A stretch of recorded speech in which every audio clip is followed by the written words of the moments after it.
হরে কৃষ্ণ বন্ধুরা, সবাই কেমন আছো? আশা করছি তোমরা সবাই ভালো আছো, আমরা ভালো আছি। আজকে আবার একটা রেসিপি নিয়ে চলে এলাম। আজকে বানাবো ছানা দিয়ে কিভাবে গোলাপ জামুন মিষ্টি বানানো যায়, আর একদম খুব সহজভাবে। তো সেইটাই তোমাদের সঙ্গে শেয়ার করব। আর আমি যেইভাবে বানাবো তোমরাও সেইভাবে বানাবে, দেখবে একটাও ফাটবে নি, একটাও কিছু হবে নি। তো খুব সুন্দর হয় গোলাপ জামুনগুলো। তো আমি বানাবো আজকে ছানা দিয়ে আর একটু মাওয়া দিয়ে গোলাপ জামুন। দেখতে থাকুন ভিডিওটা, আশা করি ভালো লাগবে। এখানে দুধ নিয়ে নিচ্ছি হাফ লিটার, এটা গরম করে নেব। আর এটা দুধ নিয়ে নিচ্ছি ফুল ফ্যাটওয়ালা, ফুল ক্রিম। এটা গরম করে নেব। গরম করে এটা একটু ছানাটা বানিয়ে নেব, যেরকম ছানা বানানো হয়। তো ছানাটা কাটাবো, সেই জন্য আমি এখন নিয়ে নিচ্ছি। তোমরা যেটা দিয়েও ছানা কাটাতে পারো। আমি এই যে লেবুর ফুল নিয়ে নিচ্ছি। লেবুর ফুল অল্প দিলেই হয়ে যায়, আর একটু জল দিয়ে দিচ্ছি এটাতে। যেমন ভিনিগার দিয়ে ছানা কাটায়, সেরকম আমি এই লেবুর ফুল দিয়ে দিচ্ছি। আমাদের এখানে এটা খুব পাওয়া যায়, সেই জন্য এটা দিয়েই ছানা কাটাই। এটা গুলে নিলেই একদম গলে যাবে। আর এই যে দুধটা আর একটু হলেই হয়ে যাবে। আর এই দুধ দিয়েই বানাতে হবে, নাহলে গায়ে দুধ দিয়ে। আর গোলাপ জামুনগুলো বানালে ফুল ফ্যাট ক্রিমওয়ালা দুধটা নিতে হবে, নাহলে গরুর দুধ। তো এখানে তো গরুর দুধ সেরকম পাওয়া যায়নি, সেই জন্য আমি প্যাকেট দুধ নিয়ে নিয়েছি ফুল ফ্যাটওয়ালা। তো আর একটু হলেই হয়ে যাবে এটা। আর এটাও গুলে গেছে বেশ ভালোভাবে জলটা। তো আমি এখন এই যে বন্ধ করে দিয়েছি গ্যাসের আঁচটা। বন্ধ করে আমি দিয়ে দিচ্ছি জল, লেবুর ফুলের জলটা একটু একটু দিয়ে দিচ্ছি।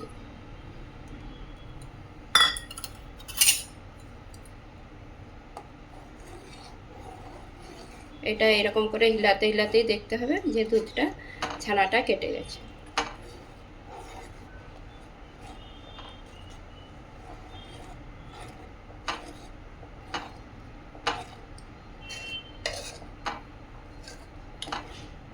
তো অল্প দিতেই ছানা কেটে গেছে।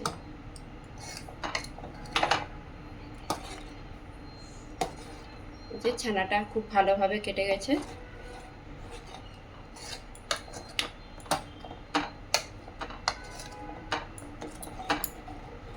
লেবুর ফুলটা আমি হচ্ছে যে 2 চামচ জল দিয়েছিলাম, আর একটু ওই দানা দেখিয়েছিলাম তোমাদেরকে কতগুলো। তো 1 চামচের মতন এই যে জলটা বেঁচে গেছে।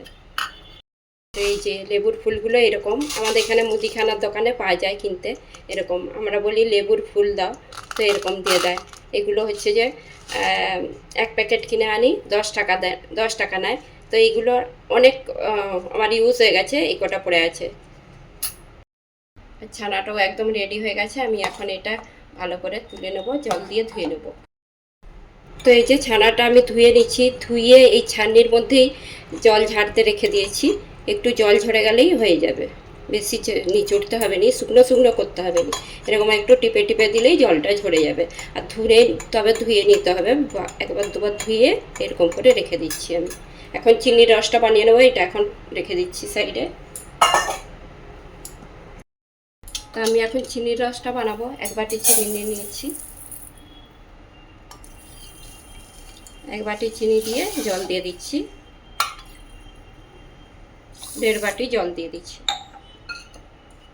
2টো এলাচ দিয়েছি এর মধ্যে। আর একটু কেশর দিচ্ছি। আমি গোলাপ জামুন বানালেই একটু কেশর দিই, কালারটা খুব সুন্দর হয়। একটু অল্প কেশর দিয়ে দিচ্ছি। ভালো করে চাটনিটা বানিয়ে নেব।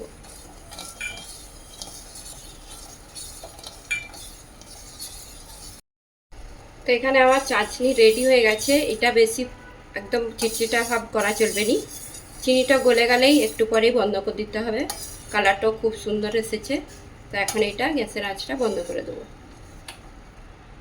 এখন এই যে থালাটা নিয়ে নিচ্ছি, এর মধ্যে আমি ছানাটা নিয়ে নিচ্ছি। 1/2 লিটার দুধের ছানা হয়েছে, এই যে এইটু অল্প। আমি এখন হাতে করে এটাকে ভালো করে যেরকম হাতের তলা দিয়ে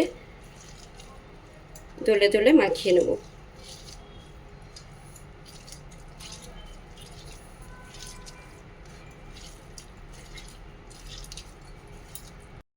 ছানাটা একটু মাখিয়ে নিচ্ছি, এখনও দলতে হবে। তো এর মধ্যে আমি কিছুটা দিয়ে দিচ্ছি মাওয়া, এই মাওয়াটা দিয়ে দিচ্ছি। ছানা নিয়ে নিচ্ছি 100 গ্রামের মতন ছানা, আর নিয়ে নিচ্ছি মাওয়াটা 50 গ্রামের মতন। মাওয়া কম বেশি হলেও চলবে। তো একসাথে আমি এটাকে ভালো করে মিশিয়ে এখন হাতের তলায় করে ভালো করে মাখিয়ে নেব।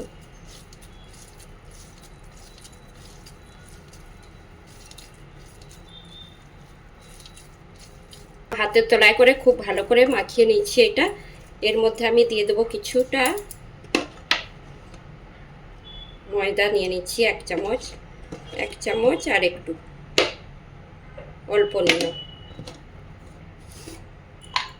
আর দিয়ে দেবো বেকিং সোডা 1 চুটকি। এই যে বেকিং সোডাটা দিলাম 1 চুটকি। এটাকে ভালো করে মিশিয়ে মাখিয়ে নেবো। আবার তোমরা এর মধ্যে সুজিও দিতে পারো, আমি একটু ময়দা দিয়েছি। ভালো করে মিহি করে মাখিয়ে নিচ্ছি। এর মধ্যে একটু অল্প একদম ঘি দিচ্ছি,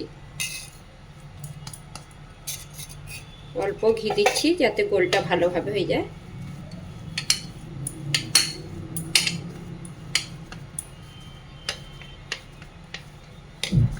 একদম ছোট ছোট বানাবো আমি।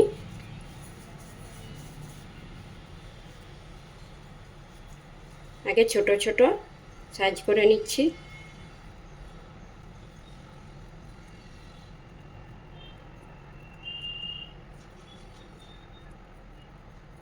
আমি এখন এইগুলো গোল গোল করে নেবো সব ভালো করে, খুব সুন্দর করে। একটু খুব গোল সাইজের বানাবো নি, একটু এইরকম করে রাখছি আমি, এই সাইজটা বানাচ্ছি।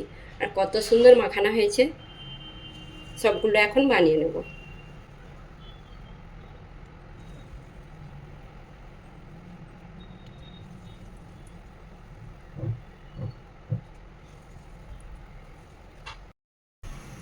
তো বন্ধুরা এই যে এতগুলো বানিয়েছি, আর ছোট ছোট সাইজের, কত সুন্দর লাগছে দেখতে। এখন তেল গরম বসিয়ে দিয়েছি, ভেজে নেব।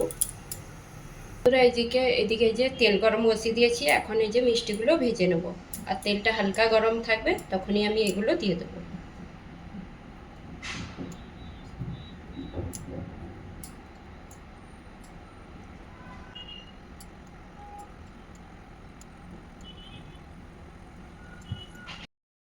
তো মিষ্টিগুলো এই যে ফুলে ফুলে উঠছে। গ্যাসের আঁচ একদম মিডিয়াম করে রেখেছি।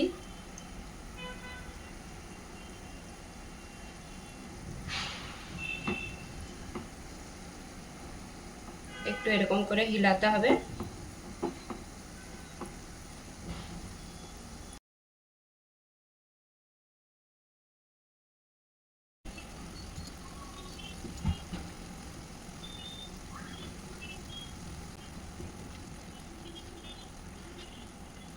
কত সুন্দর লাগছে, কালারটা এত সুন্দর লাগছে। আর হয়েই গেছে, আমি এখন তুলে নেবো এগুলো। ঠিক এরকম কালারটা রেখেছি, একটাও ফাটেনি মিষ্টি, সবগুলো খুব সুন্দর হয়েছে।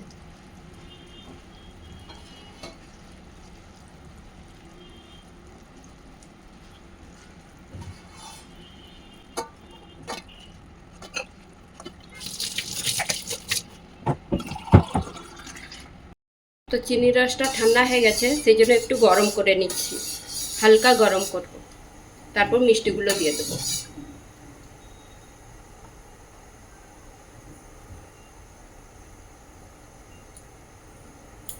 হালকা একটু গরম হয়ে গেলেই আমি মিষ্টিগুলো দিয়ে দেবো এর মধ্যে। এখন দিয়ে দেবো এর মধ্যে চিনির রসের মধ্যে সব মিষ্টিগুলো।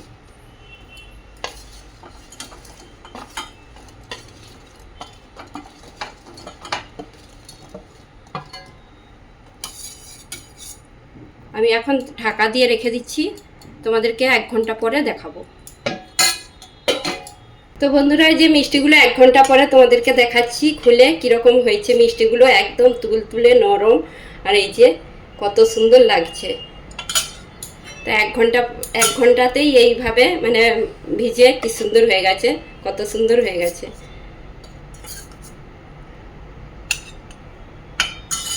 তো তোমাদেরকে একটা কেটে দেখাচ্ছি কীরকম হয়েছে, ভেতরটা কীরকম হয়েছে দেখাচ্ছি।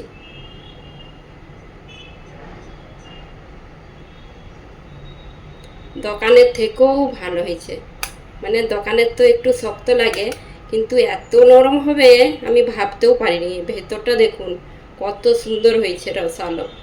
তো এই যে এত সুন্দর মিষ্টি হয়েছে ছানা দিয়ে, আর তোমরাও এইভাবে বানিয়ে দেখবে, একদম দোকানকে ফেল করে দেবে, আর কিনে খেতেই ইচ্ছে করবে না মিষ্টি।